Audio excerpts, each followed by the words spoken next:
چې وی کتلو ابو سلمہ پدا سے حالت کې انسان ته پته لګي او بیا د دواړو جهانو سردار علیه صلوات او تسلیمات ته هم پته لګي چې هغه ته پته لګي چاته بیا پته لګي چې وی قتل چې د زندګۍ آخري لمحات دي د مرګ او د ژوند په کشمکش کې مبتلا دی نو زمو د ستاسو مور بیبي ام سلمہ رضی الله عنها چې هغه وخت کې دا ابو سلمہ کور والا وا او دا هغه خزا وا هغه ته وی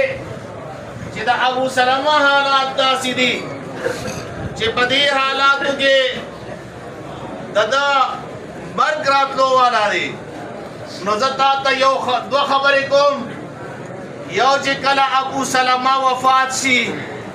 نو ته وایا انا لله و انا الیه راجعون اللهم عاقبني عقبال حسنه خدای منګه د تایو تا ته واپس درځو او په دنیا کې ردی به دیما بنیادی خبره هغه دا کوم چې دا ماشومان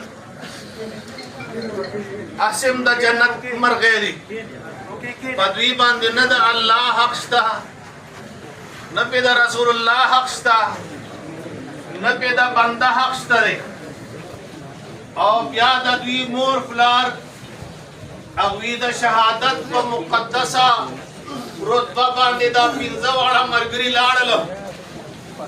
زداسته وایم چې د دوی دا شهادت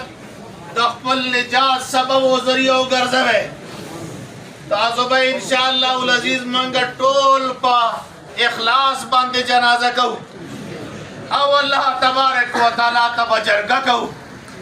چې یا رب العالمین زمنګ د دې علماء کرامو زمنګ د دې سپینګرو زمنګ د دې نوجوانانو زمنګ د دې ظلمو د کشرانو مشرانو دغه جرګه ستا دربار کې دا خدایا واړه ګناهونه ورته معاف کړي او غټ ګناهونه ورته معاف کړي او مسلمانانو ورونو ما درته دا وویل چې تاسو پرم یقین وکړئ